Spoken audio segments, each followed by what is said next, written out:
Hello again. This will be a strange video for many people, but we're living in strange times, and I was going to hold off on making it today following the events of what happened in America in Butler, Pennsylvania yesterday with the attempted assassination on Donald Trump.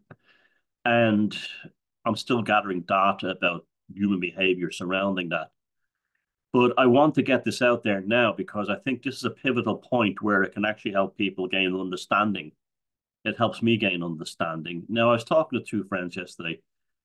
One of them, we agreed that, an extinction event is imminent. I believe the extinction event is already here. We're in the middle of it. We're in a stage of it. And another friend, we speculate on the idea that perhaps we're already dead, and we're actually, you and I watching this are already dead. Now, let me explain further on these things. There definitely has been superb evidence of an extinction event that happens roughly every 11, 12,000 years.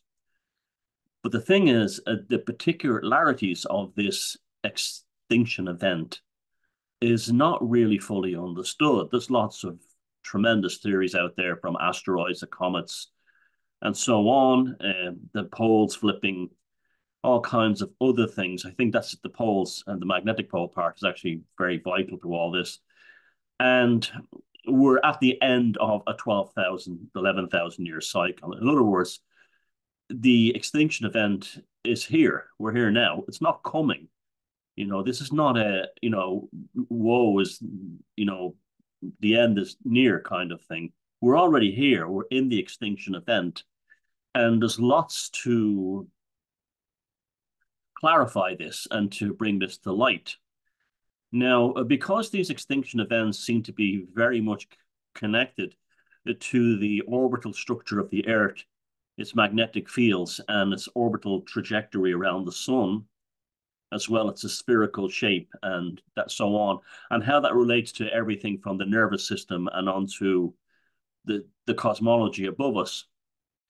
It's already beginning to affect many people, very obviously, on a very visible way, as the nervous systems are starting to deteriorate. Now, one of the most prevalent examples of this is the flat earth movement. Now, the flat earth movement, at first I thought it was amusing. Then I went through a stage where I kind of thought it was a bit kind of dangerous, because it's not good to, people are stumbling upon these videos and thinking that this is science.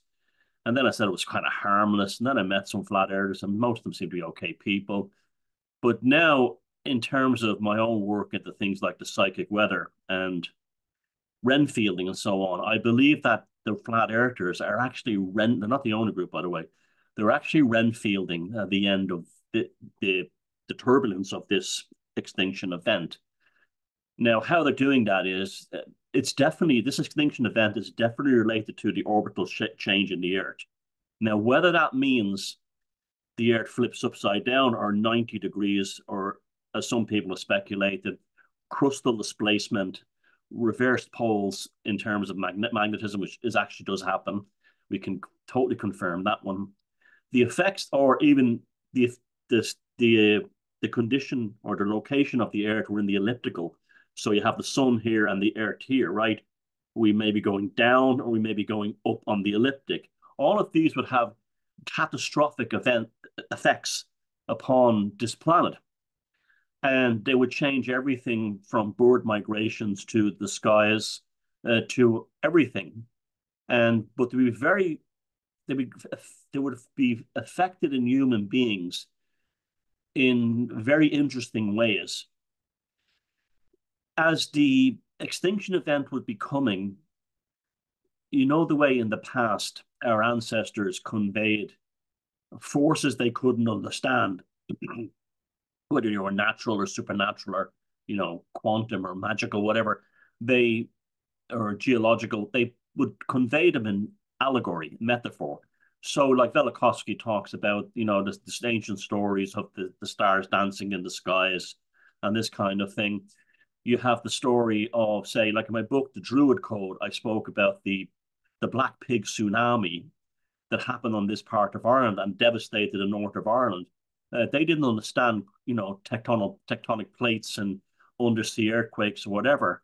So they allegorized the effect of the tsunami as a giant black pig sweeping over the north half of the country and devastating the landscape and poisoning it and killing everybody and gouging out, valleys. That's why all this part of Ireland is things called like the Black Pig Dyke and so on that were like caused by this tsunami.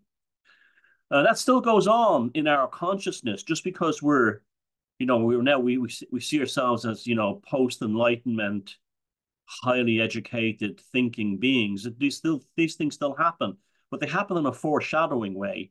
In my own life, and I'd say many of the people who follow me, as well as many of my friends in real life, we put great stock when we were growing up in things like cosmic horror and dystopian sci-fi. Like the thumbnail for the beginning for this video is Joe and Professor Quatermass near the end of the Quatermass 4 TV spectacular, which was a hugely formative thing in my life. And the sky is all green from the humans having been harvested by this alien force. And it looks so familiar to how the sky, everyone talks about how the skies don't look right today. They don't look right. And you have phenomena such as like this sort of like demonic face syndrome, which they tell us is brand new, or sprites. These things are sprites. Oh, they've always been around. How come I never heard of them? I'm not saying they weren't all around, but they seem to quickly normalize things that were either extremely rare or, I wasn't aware of, such as the demonic face syndrome and the sprites. Now, those of us who grew up on, Colin Wilson, H.P. Lovecraft, Quatermass, to a lesser extent Doctor Who, but that would have been part of it, and John Wyndham, and all, these kind of films and TV shows, even the Twilight Zone of a previous generation. These were prophecies that were being conveyed through these writers who are basically seers. And these seers were seeing the future. And there's a reason for this because human consciousness is not bound to the clock speed of our brains. There's something in the collective unconscious that sees the future in the same way it sees the traumas of the past and conveys it in terms of allegory. So, and it turns out to be remarkably true. Like, I always remember watching Quatermass 4 growing up, and when Professor Quatermass is accosted by the gang in London, they're all posh. It's like, what do you do, no, Bean? With a machine gun. And, these Baader Meinhof type groups. And that makes perfect sense now because look at Extinction Rebellion, they're all toffs. Look at Antifa, they're all the wealthy children of the elite. And it goes on, Greta Thunberg. And there you go, the wealthy lefties, that he was right, he got that. That was Extinction Rebellion, which is also part of this foreshadowing, this decay. So flat earthers are subconsciously Renfielding a need to believe that the earth isn't a globe. That way, if they wish it and believe it hard enough, this extinction event, which when it reaches its ultimate point of the globe tipping or whatever it is, it won't happen because the earth isn't a globe. It's like la na na na na na na na, this kind of thing. A child doesn't want to hear bad news, so they completely change it. And that's their version of na na na. I'm not hearing you. I'm not hearing you. That is why they don't want to believe the earth is a globe, and because they think by denying that they will deny this extinction event. Now they don't know it consciously; it's subconsciously. These people they're Renfielding. They're psychic weather vanes that we're picking up on as our Extinction Rebellion. That's a classic, cult that you would get in dystopian sci-fi. That would be traveling the landscape. I mean, the planet people in Quatermass 4, that's Extinction Rebellion. It's, they're waiting to be harvested by their force, this force that's controlling them.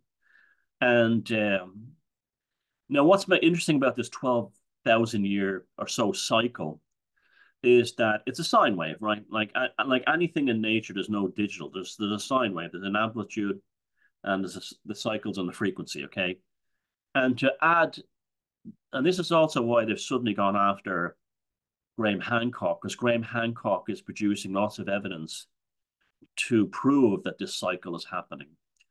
And they have to get them off the air because they don't want too many people knowing about it. And that's also the scientific elite. They're Renfielding as well because they think if we keep a rigid model of, of a materialistic universe, none of this stuff can ever happen. Turns out, it's been shown now that lived about 5 to 6 thousand years ago, in that period, the population of Europe just nearly all vanished. Nearly everyone in Europe died. They're trying to make out at the moment it's a plague or it's a climate change because these are scientifically trendy things. We just don't know. And it happened around the same time as the megalithic builders were building the likes of Stonehenge and things like this. Back to Quatermass 4, Ringstone Round. I mean, this is why, Nigel Neal, these people are prophets, and Lovecraft talks about the stone circles on Sentinel Hill and opening the portals to other reality. In America, this is why we were interested in stone circles and things like animism and the old gods and cosmic horror, why we watched Doctor Who as kids, and it was more than just entertainment to us. We were seeing something. We watched Hammer films. We watched the Quatermass films. We watched even Twilight Zone, if you grew up in America. The Outer Limits. We watched these things and says, yeah, it's entertaining, but some part of our childish consciousness or evolving consciousness was like, yeah, but there's something more to this. We may not have the tools to articulate it, but we could feel it. We could feel it. In many ways, it was the antidote to the New Age, which is also part of the delusion as well, the cosmic convergence. So halfway on the sine wave, you had a minor extinction event that happened right where the sine wave we switched over from up to down. So they couldn't be more perfect. But we're coming to the end in a big one now. Let's talk about prophecy in the sort of religious sense. Of course, we know about the Christian one of Revelations. There's lots of problems with that for the main reason that that was all prophesied by St. John to happen in the time of the Emperor Nero, not in the future. And so people have used all that, but it could have been him Renfielding the event going forward. Now we have the Vedas, and people will say, well, we're still hundreds of years away from the end of this yuga. Well, let's stop being rigid for a moment. Just because the Vedas were written in Sanskrit, 11,000 years ago, doesn't necessarily mean that they were not incorrect or they have been badly translated ever. Look how badly translated the Hebrew scriptures are in terms of the Bible, the King James Bible. The same thing could happen with the Vedas. So don't be rigidly locking yourself into these things that, well, the Kali Yuga, it doesn't happen for so many hundreds or thousands, or maybe 10,000. No, that could be wrong. There could be a miscalculation there. So don't be assuming that there was no incompetence in the past. We know that there was, or just mistakes, or just honest mistakes, or just things were translated badly, through the verbal to the written, which happens a lot. So don't get too hung up on that. It can't happen because it's not, don't get too hung up on that. And then there's all kinds of prophecy in Irish and Celtic. We have Ragnarok's a classic, isn't it? The Aesir gods, the plane of Vigrid drops below the sea and rises again with the Vanir gods and so on, and a different kind of humanity. I mean, that's the extinction event being told to us through the Nordic mythology. And you would have seen prior to the previous one, these things would have happened as well. People would have Renfielded them, or other people would have captured them as prophecy or foretelling within their own, mythology or literature or poetry of the time. Now, what exactly is the physical repercussions of this event? It seems there's a lot of belief that tsunamis play a big part in it. And this concept of the earth either suddenly jerking or tilting, or even slowly creating a sloshing effect. And this is a sloshing effect sweeping over the land, killing everyone. And there is lots of evidence around the world for this, so that's possibly a thing that may happen. At the same time, too, we know that some humans survived. Now, why are all these billionaires suddenly building underground bunkers? Why is the likes of Jeff Bezos building his rocket ship right next door to his house? So if something goes wrong, you can go into space for a bit and then land. I mean, this is they're trying to hedge their bets. And Bezos has been building a vast underground city for himself and his cult.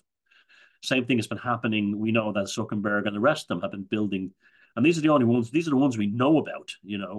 In places that are way away from where they live, and the means to suddenly get there, private islands and so on. And that could be they know these things. That there's a certain, or they, if they're smart enough to be devious and make these corporations up, they're smart enough to read the signs that we're reading too. They just do it in a different way, and they have the means to get over it in different ways. Now, there's another aspect to it as well, that though me and you and us watching this have already survived the extinction event, and the reason is we're dead. We died in an extinction event that happened probably between, now I'm saying this is speculation now, that the extinction event may have happened between 2012 and 2016, and we are dead. You and I watching this, we're dead. But we have survived the extinction event by going into our consciousness surviving as a kind of an echo, a harmonic echo from the extinction event. And all these people around us and all this madness around us, like the woke, the Extinction Rebellion, the Flat Earthers, and all the other strangeness we see, the needlecraft, there's a definite deterioration of people's nervous system. You see this with the Flat Earthers. They cannot recognize perception of distance. They can, like I had one yesterday telling me that there's no way that the International Space Station can be tracked. And of course, there's always the laughing.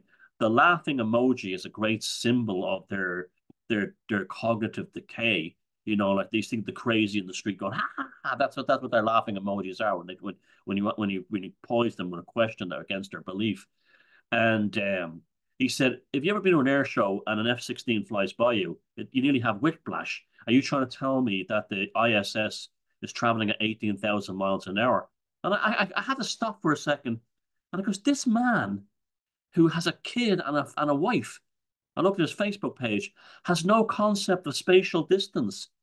I says, when a jet travels at high speed up in the sky at 40,000 feet, does it give you whiplash? No, because you're observing it through the vista of your perceptive awareness is changed by distance. So therefore, yes, the ISS goes at 18,000 miles an hour. Because it's up there in space, it doesn't seem like it's going at high speed, but it is. They don't, they don't know what perspective is. They don't know what isometric and oblique projection is. They don't understand.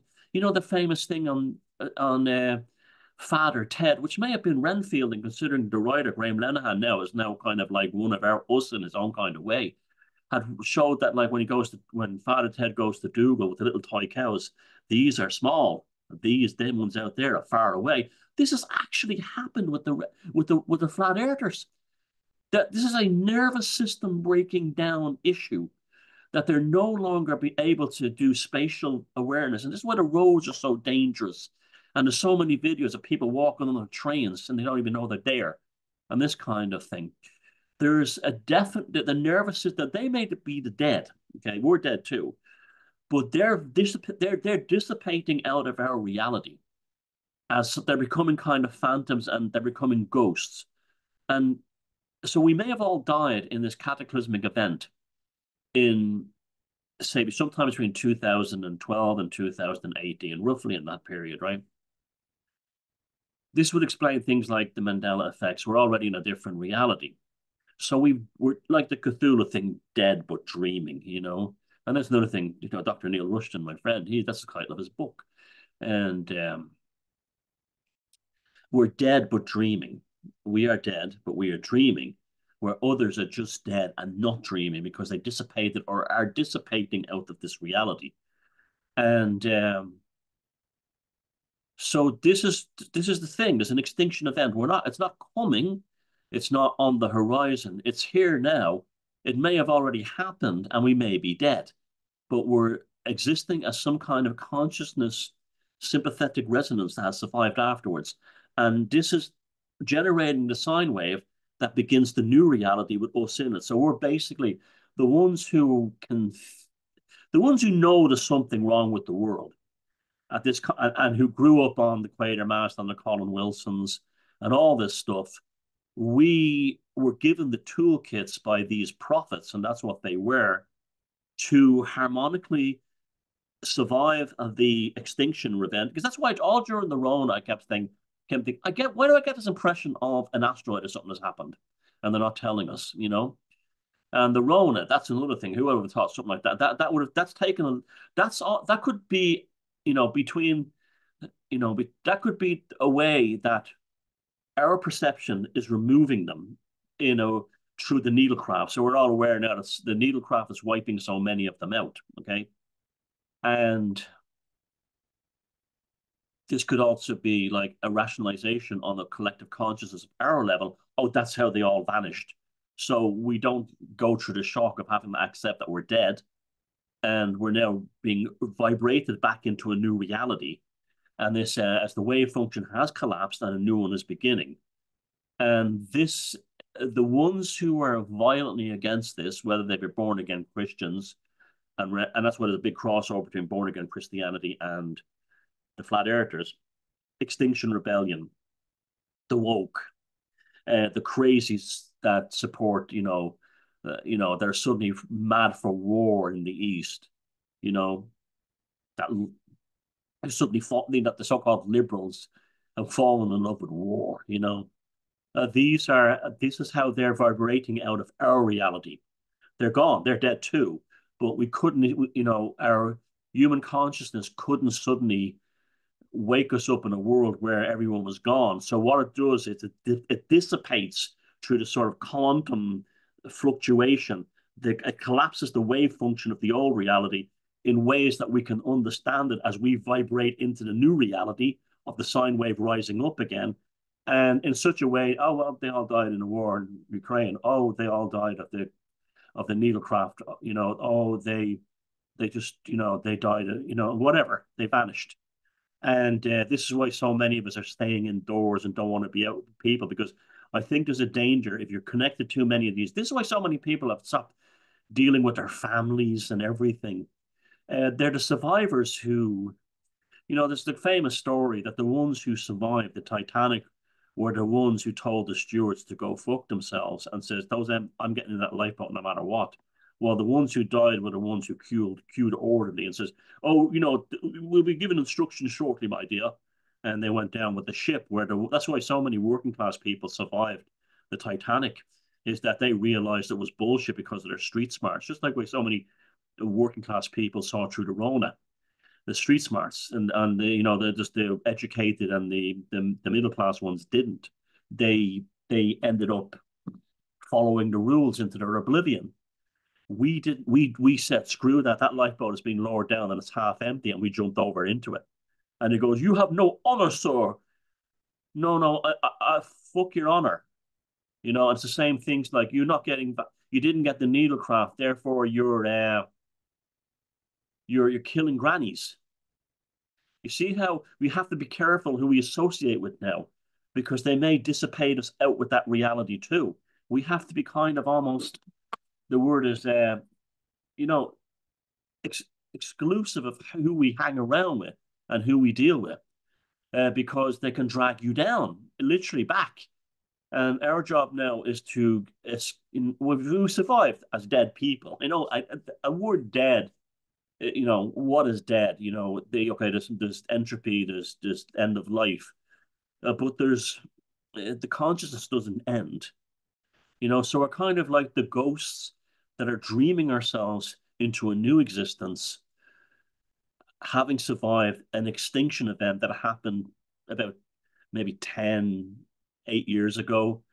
And all the things that have happened since are us dissipating that old world out of us and vibrating the new world into us. So, and the reason why we survived is because of all the dystopian sci-fi and all these interesting things like animism and all the the stone. Why is it that so many of us were fascinated by the stone circles, are also fascinated by aliens, are also fascinated by multi dimensions, are fascinated by the old gods? And why do we see the world in allegory? Why do we see the world in metaphor? We find it easier because that is what allows us to not be so rigidly involved in the subatomic crush of this experiential reality that we're in. So, I'll give you an example. I I was thinking about Trump being shot yesterday, and he was shot in the ear, right? Last week, I wrote an article about auguries, and I think I made a video about auguries, but I wrote a little bit about it on my Substack as well.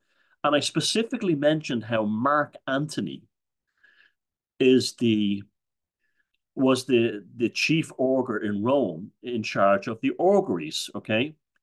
Now, in Shakespeare's Julius Caesar, after Caesar is assassinated, and the eulogy is given by which really happened in Rome in real life, but not the way Shakespeare did. That's written fiction. What was it Mark Antony said at the opening lines of Caesar's eulogy following his assassination? Friends, Romans, countrymen, lend me your ear. And if you don't think you live in a world that's filled with hidden meanings and magic, then that's why you're not surviving or you haven't survived the extinction event. And if you do understand that that's how the world works, you've died, but your spiritual form is now vibrating a new material reality into manifestation for you to continue on in. You're dead, but you're dreaming a new dream. Perchance to dream. Take care.